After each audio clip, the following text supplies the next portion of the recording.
Alors, comment on se sent après avoir vécu l'événement sportif de la décennie? On parle quand même du premier Grand Prix de l'histoire de Miami. Quelle chance! Bon, à ce petit ton sarcastique, vous devinez une pointe de moquerie, parce qu'en vrai, c'est bon. On a compris qu'on était aux États-Unis, on a compris qu'on voulait nous produire un gros show, on a mangé de la démesure, de la folie, du spectacle de mercredi à dimanche soir. Voilà, par moments, c'était même un petit peu lourd, il faut l'avouer. On va pas revenir sur la vidéo qu'on a sortie samedi à ce sujet, c'est normal de venir capitaliser aux USA. Il y a clairement un public là-bas pour ça, et tout n'est pas à jeter dans ce week-end. Loin de là, il y avait des trucs vraiment fun, vraiment nouveaux, vraiment stylés, ça changeait, et c'était cool de voir un tel engouement. Mais bon, le défilé de stars, le circuit en kit sur un parking, les zones VIP à milieu de notre ADN, ça fait un peu faux, tout a été fait pour le divertissement, on pourrait presque dire que c'est le premier Grand Prix de l'histoire créé de toutes pièces uniquement pour répondre à un business. Par moments, la course semblait vraiment passer au second plan et la com a été un petit peu gavante, bon, fallait s'y attendre. Malgré tout, le tracé s'est révélé loin d'être totalement inintéressant et ça aurait été même encore mieux avec un tarmac plus adhérent. Le secteur 1 est un beau défi de précision à haute vitesse, une version améliorée et safe de celui de Jeddah. La fin du secteur 2 est lente et précise avec une erreur jamais loin. Ça fait un peu artificiel et inadapté, mais ça offre un défi qu'on ne voit pas ailleurs finalement. Et ensuite, t'as des portions rapides qui font le reste. On a eu des dépassements pas évidents à faire et pas mal de batailles. Ça fonctionne globalement plutôt bien, surtout c'est un beau défi physique. Il faisait très chaud, des conditions vraiment dantesques, tous les pilotes l'ont souligné et quelque part on aime bien voir ça. Et il y avait aussi un défi technique parce que pour tout appréhender dans ce week-end compliqué, franchement c'était pas facile. On peut regretter, et d'ailleurs je regrette, cette mode des circuits en kit et des destination race qui se multiplient, mais il faut être honnête, Miami nous a offert un ensemble plutôt globalement très potable, voire par moments même appréciable. Trêve de blablaterie à propos de la destination, allons désormais sur le contenu de ce week-end, et commençons donc par la lutte pour la victoire qui une nouvelle fois aura été serrée, tendue et tactique. Le samedi, personne n'a vraiment réalisé le tour parfait. Leclerc ayant foiré ses 3 premiers virages, Sainz et Verstappen possédaient une belle avance, mais le monégasque a grappillé du temps sur la fin du secteur 2 et a gagné la pole dans le dernier virage. Surtout, Max n'a pas eu de deuxième tentative car il a fait une grosse erreur dans son début de tour, une bévue qui fait abandonner la première ligne à Red Bull, premier doublé rouge depuis Mexico 2019. Pour autant, c'est bien le néerlandais qui a gagné dimanche, mais alors comment ? Une grosse épine s'enlève déjà de son pied quand il fait sauter le bouchon des 2 Ferrari dès le départ, en dépassant Sainz d'un bel extérieur. Il menace ensuite Leclerc, chope le DRS et on se rend compte qu'il reprend une demi-seconde sur la ligne droite, ce qui n'est peut-être pas assez pour pouvoir le doubler vu qu'il sortait toujours du virage 16 avec un petit temps de retard. Oui, mais voilà, au tour 8, Leclerc fait une erreur au virage 17, Verstappen peut se rapprocher et passer de manière finalement assez aisée au premier virage. La track position a changé, Leclerc refera la même erreur au tour 13, l'écart entre les deux hommes monte alors à 3 secondes, et puis Leclerc tente un undercut, son arrêt est plus long que celui de Max, et finalement l'undercut n'a pas marché. Dans l'affaire, il a dû perdre encore 4-5 secondes, voilà que l'écart entre les deux s'est retrouvé d'un coup à 7-8 secondes. Un écart balayé par la safety car qui nous donnera finalement 10 derniers tours de course assez tendus. On a cru que Leclerc pouvait tenter quelque chose, mais finalement sa Ferrari était un poil trop juste, même avec le DRS. Voilà donc comment Verstappen a pris son 3e succès de la saison, mais répondons à la question posée dans le titre, y a-t-il désormais un avantage au clan Red Bull en termes de performance ? Eh bien, on serait tenté de dire oui, mais je dirais plutôt non, car quand on regarde bien, Leclerc et Verstappen tournent exactement dans les mêmes temps sur toute la grande majorité de la course. Ce qui a créé l'écart, ce sont les 2 erreurs de Leclerc et le moment de l'arrêt au stand où il a perdu quelques secondes. D'ailleurs, je pense vraiment que la première erreur de Leclerc joue grandement dans le résultat final. Sans ça, je ne sais pas si la Red Bull aurait pu passer, en tout cas le scénario aurait été différent. Pour moi, pas d'avantage donc au clan Red Bull, j'ai l'impression que les 2 voitures sont sensiblement du même niveau, ça se joue pas là-dessus. En revanche, il est vrai que le clan autrichien a un petit avantage sur les lignes droites grâce à un top moteur et une faible traînée. ils ont un avantage en vitesse de pointe, ce qui les rend super difficiles à contenir derrière et ce qui les rend quasi impossibles à doubler. Donc au final, les deux voitures font le même temps au tour, mais vu que Red Bull est plus rapide en ligne droite, c'est eux qui peuvent récupérer la track position s'ils ne l'ont pas de base, quand du côté de Ferrari et de Leclerc, ils sont dépendants de cette track position. Du moment où ils ne l'ont plus en main, ils ne sont plus en mesure de gagner. On l'a vu notamment à Jeddah, à Miami et également à Imola. Donc pour l'instant, le scénario du championnat se joue là-dessus, sur ce petit plus en vitesse de pointe pour Red Bull. Attention aussi du côté de Ferrari, on a vu 2 arrêts au stand pas terribles, même si jusque-là, ils étaient les leaders dans ce domaine. Et aussi côté stratégie, Red Bull avait gardé un train de médium en plus, ça aurait pu permettre à Pérez d'offrir un doublé. Attention du côté des rouges, mais franchement ça va, c'est pas la catastrophe non plus. Bravo à Verstappen qui continue de prouver sa valeur de champion du monde. Ce mec est d'une autre trempe. Bravo aussi à Red Bull qui réussit à garder cet avantage dans les lignes droites et qui finalement réussit quand même à être compétitif en virage alors que les deux voitures ont le même rythme. En face, on imagine un Leclerc plutôt frustré face à cette impuissance finalement. Malgré tout, il y a plusieurs éléments positifs pour Ferrari et plusieurs raisons d'être optimiste, à commencer par le fait qu'ils n'ont pas du tout amélioré leur voiture. Ils courent avec le même package qu'ils avaient apporté à Barcelone le premier jour des essais hivernaux. Voilà, c'est limite un exploit, grand bravo à eux là-dessus. Ça veut dire que dans le long marathon de la course au développement, eux, pour l'instant, ils n'ont pas touché une bille, ils n'ont pas dépensé un centime, quand Red Bull a déjà apporté une grosse upgrade à Bahreïn et plusieurs petites déjà. Voilà. Ferrari a un temps d'avance dans la course au développement, maintenant à voir s'ils le confirment avec le package amené à Barcelone. D'autre part, ils sont très forts pour maximiser leur potentiel, faire les bons choix et mener les séances à bien. On l'a vu dans la qualif ou même depuis le début de saison où ils n'ont jamais fait d'erreur ou manqué de clairvoyance. En face, Red Bull est souvent plus chaotique, ils ont raté quelques Q3 et aussi ils sont surtout moins fiables. Il y a déjà eu des abandons mécaniques et même quand il n'y en a pas comme ce week-end, il y a de chaudes alertes, en témoigne le vendredi de Max et la coupure moteur de Pérez ce dimanche. Bref, tout ça pour dire que certes, les rouges ont pour l'instant un petit déficit, mais qu'ils ont les moyens de le combler. Ils ramènent la P2 et la P3, ils sont tranquilles, ils sont encore en tête du championnat après 5 courses. Voilà, tranquille. Mais il est vrai que maintenant, on attend de voir ce qu'ils peuvent faire pour revenir à hauteur, voire devant.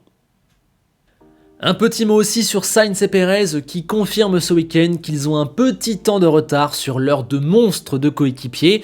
On saluera tout de même la performance de l'Espagnol qui, après s'être craché en FP2 et après avoir connu 2 derniers week-ends à la fois décevants, frustrants, un petit peu ratés, un petit peu rageants, un petit peu malchanceux, il avait la pression, il avait du retard sur Leclerc, il devait prouver, il devait rassurer, il l'a fait. Un tour de qualif au top qui aurait pu lui donner cette première pole en carrière, un bon départ mais où il ne peut pas contenir Max et ensuite rien à faire ou rien à redire, quand ça comptait, il a assuré. On peut même signaler une très bonne défense face à Sergio Pérez dans les derniers tours, malgré des pneus moins frais et moins adhérents. On peut aussi signaler qu'il n'a pas eu de boisson pendant toute la course alors qu'il faisait super chaud et qu'il avait un petit peu mal à son cou suite à son crash en FP2. Au passage, messieurs de la FIA, quand un pilote vous demande de mettre des Tech Pro, écoutez-le quoi. C'est un peu bête de laisser un mur de béton, surtout quand tu as déjà eu un avertissement. Ce retour sur le podium ainsi que le fait d'avoir terminé toute une course et d'avoir pu prendre de la compréhension sur la voiture vont faire beaucoup de bien à Carlos. On a le sentiment qu'à Miami, il a remis sa saison sur les bons rails, ceux qu'il avait pris lors des 2 premières courses. Quant à Pérez, j'avoue que son week-end me laisse un petit peu sur ma faim. Il y a une Q3 pas optimale où il ne trouve pas la bonne fenêtre pour claquer le temps. Un premier relais où il ne parvient pas à menacer Sainz quand Max a su le faire face à Leclerc. Et puis cette fin de course où il ne passe pas l'Espagnol malgré des pneus plus tendres et plus frais. Et d'ailleurs sa seule tentative a failli très mal finir, attention. Le problème moteur, apparemment un souci de capteur, de senseur, on y verra plus clair dans les prochains jours. Clairement, ça ne l'a pas aidé, mais ça n'a duré qu'un bref instant et l'écart que ça avait créé a été balayé par la safety car.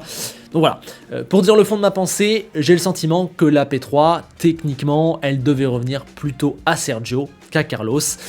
Il n'a pas su faire le petit truc pour faire la différence et ça peut peut-être compter à la longue au constructeur. Passons maintenant à Mercedes où il y a pas mal de choses à dire, à commencer par le fait qu'on n'y comprend absolument rien. On arrive en début de week-end, ils pensaient avoir trouvé une solution, finalement non, finalement oui, mais finalement non. Le vendredi ça marche, mais le samedi c'est catastrophique. Russell est en forme, mais il se qualifie 12e. Et puis finalement, le dimanche, ils sont la 3e force à égalité avec Alfa Romeo et ils maximisent encore parfaitement leur moyen niveau de performance. C'est à rien y comprendre. Comme il avait déjà bien rebondi à Melbourne après Jeddah, Hamilton a rassuré avec un week-end sans embûches, très bien construit, 6e en qualif, 6e en course, une excellente réaction après avoir perdu 2 places au départ. On n'est pas encore sur une masterclass à la Lewis, mais c'était du très bon, du très propre. Russell, lui, avait attaqué Miami tambour battant, ce qui offrait beaucoup d'espoir, mais tout s'est écroulé le samedi. Je soupçonne une tentative de réglage un petit peu ambitieuse, en ayant cru que le marsouinage avait disparu, ce qui a handicapé sa qualif. Pour ne rien arranger, il fait un départ catastrophique, il s'est doublé par 4 pilotes, il tombe 15e, et le problème c'est qu'il a des pneus hard, donc moins tendres que ceux devant lui, et il a un moteur Mercedes qui lui permet pas de faire la différence sur les lignes droites, et les pilotes devant lui ont tous le DRS. En d'autres termes, comme Hamilton à Imola, il est coincé. Mais avec sa stratégie décalée, il savait que son heure viendrait. Il a pris son mal en patience et une fois dans l'air libre, il a déroulé. Il était si à l'aise qu'il avait acquis la 7e place avant même de s'arrêter. N'ayant rien à perdre et étant très perspicace, il est resté le plus longtemps possible en piste et la safety car est tombée au bon moment. Il est ressorti 7e comme prévu, mais l'écart de 18 ou 20 secondes avec Hamilton avait été envolé dans l'histoire et il avait surtout des pneus plus frais, plus tendres pour finir. Une fois Bottas éliminé tout seul de cette lutte pour la P5, dommage la petite faute de déconcentration Valtteri, à part ça le week-end était absolument parfait, et bien Russell a logiquement passé Hamilton qui ne pouvait pas trop se défendre. Ça a quand même été un peu touchy et bizarre entre les deux, mais ça passe tranquille. Au final, voilà un 5e top 5 en 5 courses. Finalement, Mr. Saturday et peut-être aussi Mr. Sunday. Les critiques sur son manque de rythme en course, je ne les ai jamais trop comprises. En tout cas, son début de partenariat avec Mercedes continue d'être idyllique. Hamilton, lui, était logiquement mécontent de comment s'est déroulée la fin de course et il était en contrôle de la situation et encore une fois, ça doit être la 3e voire 4e de la saison, il se fait avoir par une safety car. Donc voilà, malheureusement il n'y avait rien qu'il pouvait y faire, il n'y avait rien non plus que Russell ou Mercedes puissent y faire. C'est juste comme ça et je pense qu'il l'a très vite compris une fois la course terminée. Il sera intéressant de regarder désormais comment leur relation évolue, car ils ne sont absolument pas au même stade de leur carrière. L'un est le futur, l'autre est la légende au passé plus que glorieux, qui compte encore dans le présent. Alors, ça se passe très bien entre les deux, Mercedes gère parfaitement la situation. Pour moi, il y a même un côté succession, suite logique de l'histoire, prof-élève qui me plaît beaucoup chez ce duo. Il me fait un peu penser à ce qu'était à leur époque Lauda et Prost au début de leur collaboration chez McLaren. Je ne vois pas trop de raison que ça dégénère, pour moi c'est un bon duo. Mais voilà, Lewis joue actuellement ses dernières cartes en Formule 1, a connu un scénario terrible en fin d'année dernière et est logiquement frustré par ce début de campagne 2022. Quand en face, on a un Russell qui a les dents longues, qui veut sa part du gâteau le plus rapidement possible, qui est arrivé frais, motivé, en ayant l'habitude d'avoir une voiture qui connaît des difficultés, en étant irréprochable et en étant épargné par la malchance. Voilà, d'un côté on a un mec qui est clairement en pleine bourre, de l'autre on en a un qui est logiquement frustré. La dynamique des deux va être super intéressante à suivre. Pour conclure sur Mercedes, j'ai le sentiment que les essais du vendredi ont vraiment confirmé que leur concept avait un vrai petit potentiel. Maintenant, ça va être la course à la compréhension, à l'upgrade. On va voir s'ils sont partis dans la bonne direction. L'objectif, c'est de recoller petit à petit en 2022, d'arriver à choper peut-être même des victoires et de jouer le titre en 2023. Mais mine de rien, eh bien encore une fois, malgré tout ce qui a pu se passer comme haut et comme bas dans leur week-end, eh bien ils maximisent P5, P6, ils sont largement 3e du constructeur. Voilà, il y a encore un petit côté chapeau messieurs en sortir de Miami. Bon, et derrière ça, eh bien, on a eu le droit à un Battle Royale. Il y en avait absolument partout. Il y avait des batailles aux 4 coins de la piste entre tout le midfield, littéralement. La hiérarchie est absolument incompréhensible. Personne n'a vécu un week-end linéaire, pardon. Clairement, ça a été un régal, et c'est ce qui rend pour moi ce Grand Prix de Miami vraiment très intéressant. La lutte devant était bonne, la lutte au milieu a été splendide. AlphaTauri ressortait de nulle part après une performance mitigée à Imola. La WQ3 les avait placés idéalement, mais Tsunoda a très vite sombré pour passer une course invisible. Sans rythme, il a disparu du top 10, puis après son arrêt, s'est montré trop loin du compte. Une vraie course sans, surprenant car il avait sorti une bonne qualif et restait sur un bon résultat à Imola. Voilà, peut-être que tout n'est pas encore bout à bout pour le pilote japonais. Concernant Gasly en revanche, il était très bien, il était très en forme, je pense que la P8 lui appartenait, jusqu'à ce que Fernando Alonso ne détruise sa course. Clairement une erreur de l'Espagnol, qui l'a avoué lui-même, il plonge de trop loin, freine trop tard et aurait dû rendre la position. Après ça, la course de Gasly est ruinée car il n'a plus de suspension, il tente quand même de continuer, il est au ralenti, il sort de la piste et c'est là qu'arrive l'incident avec Norris. Bon, c'est bête, je sais pas si Pierre a vu Lando, il se bat avec une voiture en perdition, il est sûrement échaudé par la situation, la piste aussi, elle tourne un peu légèrement alors que c'est une ligne droite, c'est bizarre. Voilà, il tente de pas gêner, finalement ça se touche très légèrement, mais les conséquences sont énormes. Lando aurait aussi pu prendre plus de marge, et quand on regarde le on-board de Gasly, eh bien on voit qu'il tourne à droite, mais on sait qu'il a une des suspensions qui est cassée. Bon, voilà, au final, pour moi, c'est une bête incompréhension aux conséquences immenses. Et la conclusion de tout ça pour AlphaTauri, c'est qu'il y a 0 point, et c'est une très mauvaise opération, parce que les places 4, 5, 6 du constructeur s'éloignent encore un petit peu de quelques miettes. McLaren non plus n'a pas profité de ce week-end car après 3 courses de progrès, ils ont connu un petit retour en arrière. Norris fait un petit exploit en atteignant la Q3, mais après un départ moyen, il ressort de son arrêt dans le trafic, et à partir de là, les lumières s'éteignent chez les papayes, il n'y a plus rien, il n'y a plus de performance, impossible de doubler, la voiture, elle a l'air complètement à la rue, elle se bat avec des Aston, terminé. Les plus coquins y verront un retour de bâton par rapport à toute leur com vraiment bien lourde qu'ils nous ont proposé ce week-end. Mais concrètement, je pense qu'il n'y a pas grand chose à dire qu'il n'y avait rien dans la voiture. On l'a vu avec Ricciardo, il a été malchanceux en Q2, il a dû sortir très tard, il n'a pas pu faire un bon tour. Il a tenté un relais plus loin avec de l'air libre, ça n'a pas mieux marché, il se retrouve super loin au final. Voilà, ça termine en plus avec un bel impact pour Norris, mais ça ne change rien. Il y aurait eu 0 point quoi qu'il arrive. On peut dire que McLaren a rechuté à Miami, coup dur. Avec tout ça, Alpine, qui était mal parti avec le crash d'Ocon en FP3 qui le prive de qualification, et la gêne de Sainz sur Alonso qui le prive de Q3, eh bien Alpine a bien failli tirer les marrons du feu, a été très bien placé, marque de beaux points finalement, mais encore une fois, rate une occasion encore plus belle à cause de 2-3 éléments. Bon, déjà, gros big up à Esteban qui score 4 points en partant dernier, 18ème en réalité. Surtout, il n'avait pas roulé depuis samedi 19h30 et il avait un peu mal physiquement. Sur un tel circuit, ça place l'exploit.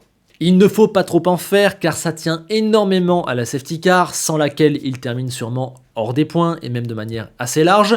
Mais voilà, le fait est qu'il avait un bon rythme et qu'une telle remontée, ça se salue. Et je ne cesserai de me répéter sur Esteban, regardez le résultat final. Encore une fois, il y a des points. Encore une fois, il y a du travail bien fait pour l'équipe. Alonso, lui, était assez en forme, il nous a gratifié d'un magnifique externe de vieux briscard au départ pour gagner 4 places. Magnifique, mais il y a 2 bémols dans sa course du dimanche. D'abord qu'il s'est retrouvé derrière Gasly et qu'il n'a jamais réussi à faire sauter le verrou alors que potentiellement il avait plus de rythme. Et ensuite, il a un petit peu trop dépassé la limite à au moins 3 occasions. Déjà au départ face à Hamilton, où finalement la pénalité n'était vraiment pas loin. Ensuite sur Gasly, évidemment. Et puis à la toute fin, au tour 54, il a coupé la chicane du secteur 2, n'a pas suffisamment levé le pied et du coup a pris une deuxième pénalité de 5 secondes a posteriori. Il est passé de potentiellement 7ème à 8ème à 9ème à 11ème. Pas de points. Toujours pas de points pour Fernando. Il reste bloqué à 2 unités, cette fois c'est de sa faute, et pour Alpine c'est frustrant parce qu'encore une fois, des points bêtes à droite à gauche se sont envolés, et sur 4-5 Grands Prix, ça commence déjà à s'accumuler. On le verra tout à l'heure, McLaren, même s'ils n'ont pas marqué de points aujourd'hui, sont encore assez tranquilles au classement. Et à domicile alors, peut-être que c'est eux qui vont tirer les marrons du feu, eh bien pas vraiment parce que la qualif a été compliquée, 16e et 15e, mais ils ont fait un top départ, ils se retrouvent 12 et 13, et puis ils ont été aux portes du top 10 tout le Grand Prix, dans l'immense bataille à laquelle on a assisté. Ils ont été de vrais plays avec leur moteur Ferrari très performant. D'ailleurs, Mick et Kevin se sont souvent chamaillés, doublés, rendu les positions. C'était beau à voir et on a vu des As qui étaient totalement dans le coup pour des points. Au final, avec tout le micmac qu'il y a eu, c'est Mick qui avait réussi à tirer son épingle du jeu. Il était très bien placé pour marquer ses premiers points, potentiellement 2, 4, 1 minimum. Et puis, la panique, un plongeon trop optimiste sur Vettel à quelques encablures de l'arrivée. C'est pas une aussi grosse faute qu'Alonso, parce qu'il était bien plus proche, il freine bien mieux, et car je trouve que Vettel tourne comme s'il n'était pas là, il a sa part de responsabilité, mais c'est un poil trop, et ça gâche tout. Surtout, c'est un petit manque de clairvoyance, car à ce moment-là, il tenait des points, pas besoin de prendre trop de risques non plus, et surtout, quelques centaines de mètres plus loin, il aurait eu le DRS avec un moteur Ferrari face à un moteur Mercedes. Donc voilà, on va mettre ça sur le compte de la panique parce que mine de rien, on rappelle que actuellement ce sont ses premiers vrais Grands Prix de Formule 1 et que c'était la première fois qu'il se battait vraiment pour des points dans une fin de course. En plus, le reste de son week-end est très bon. Comme en Australie, il a globalement dominé Magnussen, à la fois en qualif et en course, de peu, mais devant. Voilà, on voit la progression par rapport à l'écart du premier Grand Prix à Bahreïn. C'est très bien, c'est ce qu'on demandait. On est d'accord que c'est pas encore parfait. Il n'a pas réussi à mettre tout bout à bout, un peu à l'image de Tsunoda, mais au moins, on voit qu'il y a quelque chose. On se tourne désormais du côté des Aston, peut-être que finalement ce sont elles qui vont bénéficier des manquements des autres. Eh bien non, parce que dès le départ, ils sont se retrouvés dans la pit lane au lieu de la 10e et la 13e place, un problème de température d'essence. C'est bête, et puis mine de rien, depuis 2-3 ans, c'est pas la première fois qu'on les voit foirer ce genre de test important et gâcher de grosses occasions. On pense à la Hongrie, évidemment. Mais au final, comme à chaque fois en course, leur rythme n'était pas si mal. Peut-être pas assez pour jouer le top 10 à la régulière, mais dans le coup, et leur stratégie des qualis leur a permis de se mêler à la lutte et d'être présent à la fin. Stroll a selon moi fait un meilleur week-end que Vettel, il avait un petit temps d'avance, ça s'est confirmé à chaque session.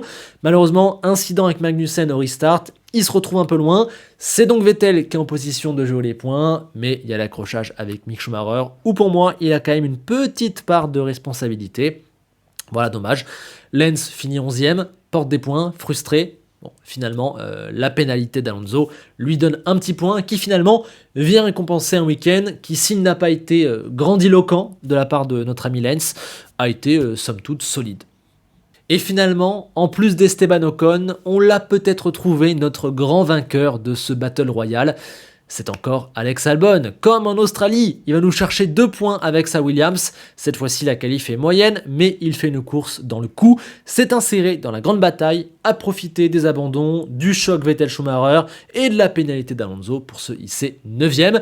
Comme pour Ocon du coup, il ne faut pas trop s'emballer car ça tient à beaucoup de faits de course. Techniquement, à la régulière, il doit faire 14e dans ces eaux-là, mais force est de constater une nouvelle fois qu'Alex a tiré sûrement le maximum qu'il pouvait de sa machine, lui a permis d'être une concurrente au point et a été là pour récupérer les miettes. Bravo, on ne le cessera de le répéter, mais en 5 Grands Prix, il a prouvé qu'il méritait sa chance et sa place en Formule 1. Personne ne vient remettre en cause le transfert de l'hiver dernier. Tranquille, voilà, vraiment ça fait même plaisir pour lui et on a hâte que ça continue. En revanche, il y en a un qui plus ça passe, plus il prouve l'inverse, c'est-à-dire qu'il ne mérite pas sa place en Formule 1, eh bien c'est Nicolas Latifi. Pour le 3e week-end consécutif, il n'y a pas eu de crash de sa part, il n'y a pas eu de grosse erreur, mais pour le 3e week-end consécutif, il montre qu'il n'est juste pas assez bon. Quand Mazepin n'est plus là et que la concurrence est plus serrée et bien directe, ça se voit, il ne fait jamais de cette Williams une concurrente à quoi que ce soit, quand Albon l'a déjà mise 2 fois dans les points et plusieurs fois à la porte. On sait que son argent n'est désormais plus vital pour Williams. On se demande donc à quoi il sert. Sur la piste, à rien. En dehors, à rien. Ce n'est pas méchant, je suis le premier à vouloir que Nicolas s'en sorte et nous prouve qu'il mérite la F1, mais voilà, désormais, je pense qu'on peut faire un constat assez serein en disant qu'il n'a pas ce qu'il faut pour compter en Formule 1. Voilà, ça devient compliqué. À l'heure actuelle, en l'état actuel des choses, je ne vois pas comment son contrat peut être renouvelé pour la saison prochaine. J'irai même plus loin, chaque Grand Prix fait avec lui est un Grand Prix pour rien. Tant qu'il sera là, Williams courra avec seulement une seule voiture. Jusqu'à quand ? Pour finir, un petit mot sur Joe et c'est frustrant. Encore une fois ce week-end, ça partait plutôt pas mal, on avait senti un petit potentiel. Alors certes avec un retard sur Bottas, mais c'est plutôt logique. Et puis tout était venu gâcher la fête. Gêné et donc sorti en Q1 et un abandon dès les premiers tours du Grand Prix. Voilà. Frustrant. J'espère simplement que l'impatience et la frustration des quelques derniers rendez-vous et des quelques dernières petites erreurs ne vont pas prendre le pas sur le bon début de carrière en Formule 1 qu'il proposait jusque-là. Je trouve qu'il a la bonne approche, la bonne mentalité. Voilà. J'espère qu'il aura la lucidité de persévérer comme ça et de ne pas se mettre à paniquer. Allez, rapidement, voici les classements. Leclerc voit son avance réduite de 27 à 19 points. Il en compte 38 sur Perez, 51 sur Sainz. Russell tient toujours la P4. Hamilton a doublé Norris, sinon un peu derrière. Au constructeur, plus que 6 points d'avance pour Ferrari. Mercedes creuse l'écart, ils sont vraiment bien. McLaren, elle, limite la casse au final, malgré ses 0 points. Alpine reste derrière Alfa Romeo. AlphaTauri et As ont le compteur qui, pour l'instant, reste un petit peu bloqué, quand Williams et Aston Martin prennent les quelques miettes qu'ils peuvent prendre. Pour terminer, voici les notes de ce week-end complet à Miami. Je vous rappelle que vous pouvez les compléter, les corriger, les améliorer et me donner les vôtres dans les commentaires ou dans le Google Doc. Je vous rappelle que c'est un indicateur à prendre avec du recul qu'on construit tous ensemble. 19 pour Max qui a été parfait et n'a raté que son tour de Q3 finalement. Leclerc lui fait un super week-end, mais 2 erreurs en course coûtent cher et il n'a pas su forcer la victoire. Derrière, c'est très serré, les 2 pilotes Mercedes ont été très bons, Albon surprend encore, Gasly était vraiment très bien avant d'être coupé dans son élan, Sainz revient aux affaires, mais il y a toujours un petit écart vis-à-vis de Leclerc. Ocon lui est très bien monté, mais attention le crash en FP3 et sa course tient également à pas mal de faits extérieurs. Bottas passe d'un 18 ou d'un 19 à un 16 avec son erreur bête. Stroll a sorti une performance finalement assez intéressante. Schumacher a montré beaucoup de positifs mais a gâché la fin de peu. Perez n'était pas dans sa meilleure version, mais ça reste correct. Alonso a un poil trop forcé. Norris sort une bonne qualif, mais le dimanche est compliqué. La voiture n'aide pas, je reconnais. Vettel était pas au top, mais a plutôt bien surnagé. Magnussen n'a pas su faire la différence et mine de rien sorti en Q1. Ricciardo a été transparent sans être catastrophique. On n'en a même pas parlé dans ce débrief, je m'en rends compte maintenant. Tsunoda s'est écroulé, mais je garde en mémoire sa qualif.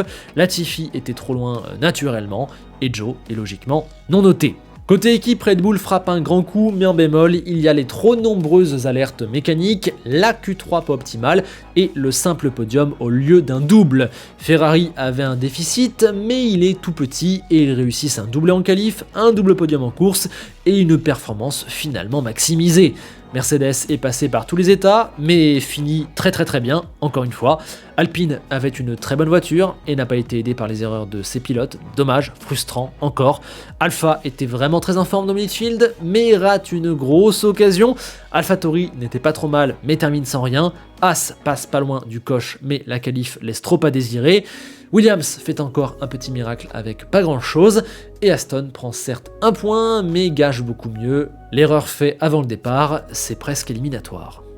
Voilà, sur ce s'achève ce débrief. J'imagine, vu le temps de tournage, qu'il est assez long, mais en même temps, c'est ça le débrief, c'est aborder en longueur tout ce qui s'est passé dans le Grand Prix, tous les faits, tous les pilotes, toutes les écuries, vraiment dresser le bilan. J'avais envie d'être complet, j'espère l'avoir été. N'hésitez pas à me le faire savoir dans les commentaires, à réagir sur ce Grand Prix, à laisser un pouce en l'air si ça vous a plu, à vous abonner à la chaîne si vous voulez la soutenir, à me suivre sur les réseaux, etc. Vous connaissez la chanson, mais ce n'est pas anodin, ça m'aide toujours. Allez, sur ce, je vous laisse avec Enzo Ferrari qui, après une très longue méditation, est venu à la conclusion que le Grand Prix de Miami a finalement autant d'importance que celui d'Espagne ou du Japon. Bah oui, finalement. À bientôt.